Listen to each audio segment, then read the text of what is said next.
எல்லாருக்கும் வணக்கம். Bad girl அப்படிங்கிற ஒரு படம் வந்து பார்த்தீங்கன்னா எடுக்கப்பட்டிருக்கு. அதோடைய ட்ரெய்லர் வந்ததுக்கப்புறம் பயங்கரமான விமர்சனங்கள் வந்து பார்த்தீங்கன்னா ஆன்லைனில் வந்து உருவாச்சு. ஒரு பிராமணிய பெண்ணை வந்து பார்த்தீங்கன்னா இப்படி நீங்கள் காட்டலாமா?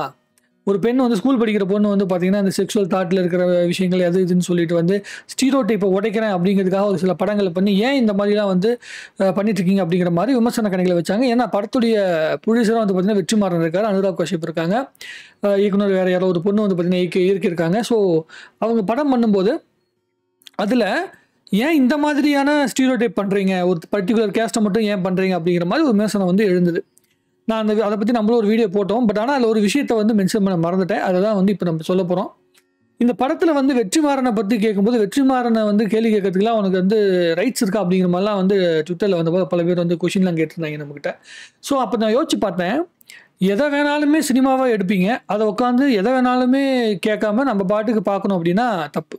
இப்போ நாளை இயக்குனர் வந்து வெற்றிமாறன் அவர்கள் என்ன பண்ணாரு, ஒரு ஜட்ஜா போய் உட்கார்றாப்புல.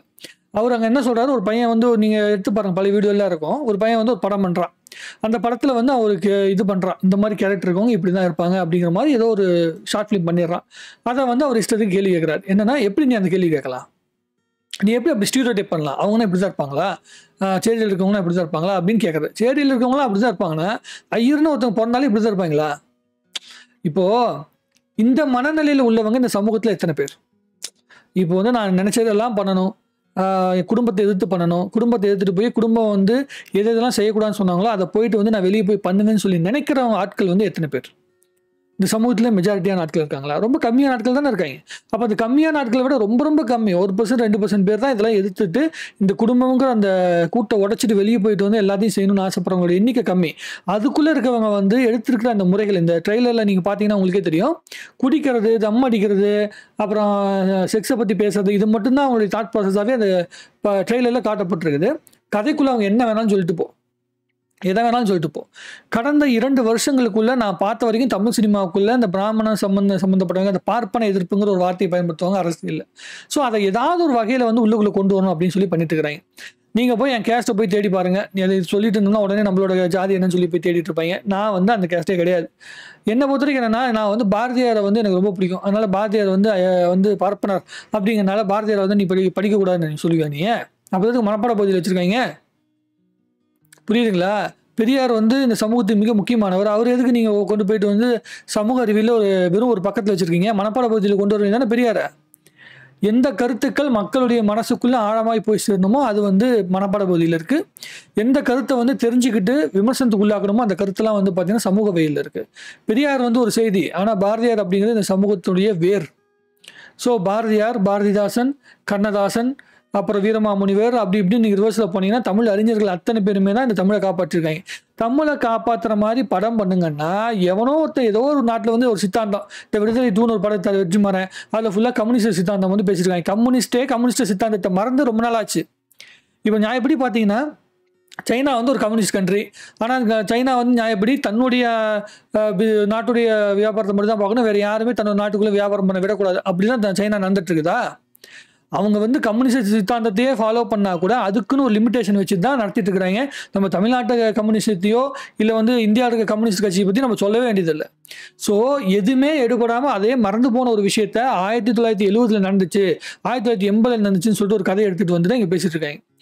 ஜாதியை பற்றி பேசாமல் இந்த சமுதாயத்தில் உங்களால் படிக்க முடியுமா? ஸ்கூலில் முடியும்.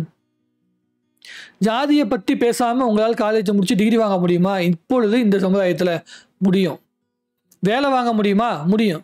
இது எல்லாமே செய்ய முடியும். அப்படிங்கிறப்போ எதுக்கு ஏன் நீங்கள் ஜாதியை பற்றி பேசுறீங்க தான் என்னோட கேள்வி. எல்லாமே இப்போ என்ன சொல்கிறேன்னா, ஒரு சமூகம் வந்து இப்போ இந்திய சமுதாயத்திலே வந்து பார்த்தீங்கன்னா பிராமண சமுதாயம் இவங்க வந்து ஏதோ படம் எடுத்திருக்காங்க.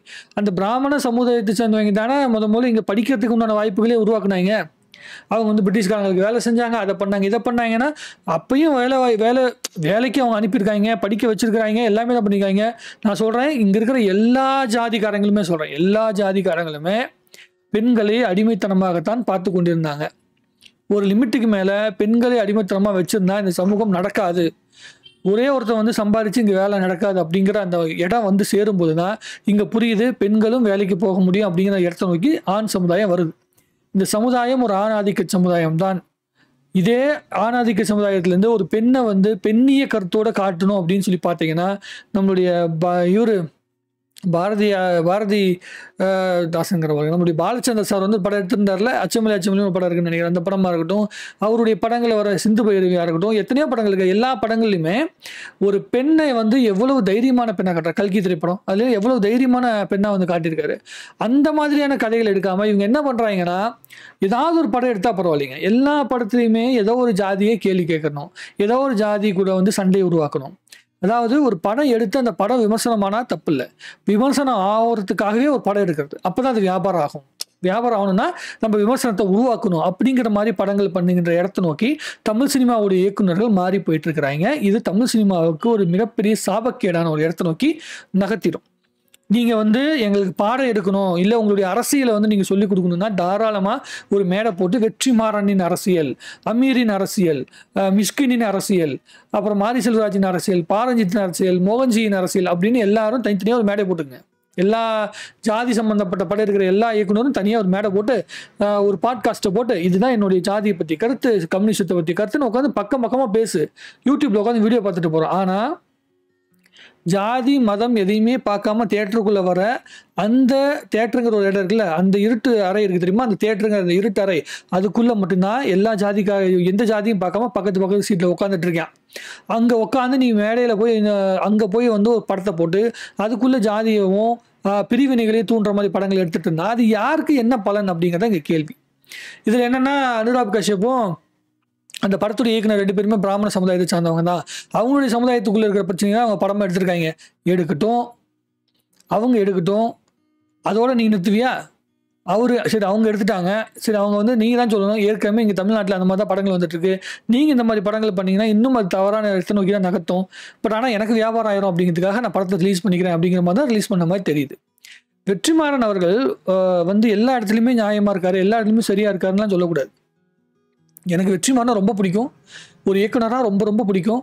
அசுரன் படத்தை பார்த்து நான் வியந்திருக்கிறேன். அவர் தான் வந்து சமநிலையாக ஒரு படம் பண்ணிட்டு இருந்தாரு. 2 பக்கத்தில் இருக்கிற பிரச்சனைகளுமே அசுரனில் வந்து தெளிவாக பேசியிருந்தாரு. ஆனால் அந்த வெற்றிமாறன் இப்போ இருக்கிற மாதிரி தெரியல. விடுதலை 1 வரைக்கும் கூட ஓரளவுக்கு நியாயமாக இருக்க மாதிரி இருந்தது. விடுதலை 2 பார்க்கும்போது அவர் ஏதோ ஒரு பக்கம் வந்து அரசியல் ரீதியான ஒரு அழுத்தத்துக்கு உண்டாயிட்டாரோ அப்படிங்கிற மாதிரி எனக்கு தோணுது.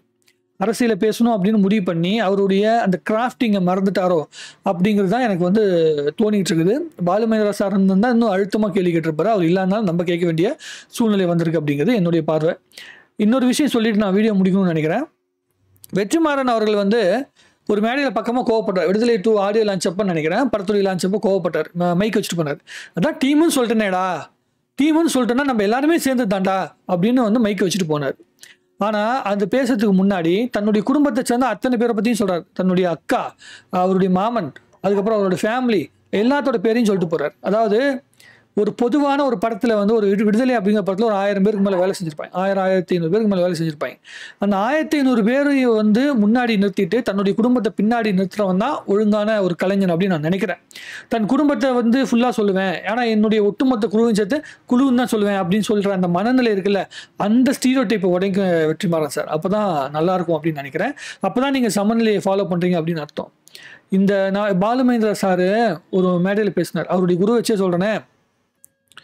ஒரு வாட்டி தலைமுறைகள்னு ஒரு படம் பண்ணும்போது அதில் ஒரு இதில் வந்து ப்ரெஸ் மீட்டில் அவர் பேசும்போது சொல்கிறாரு, அந்த தமிழ் எழுத்து அப்படின்னு அதை பற்றி பேசும்போது அவரே கண் கலங்கி அந்த குரல் தழுதலுக்கு பேசினார். முதல்ல தமிழில் நான் எழுதின அந்த ஃபீலிங்கை சொல்லும்போது அவருடைய மனசுக்குள்ளே அவ்வளோ பெரிய ஃபீலிங்ஸ் வந்தது, அந்த அழுகை வந்தது.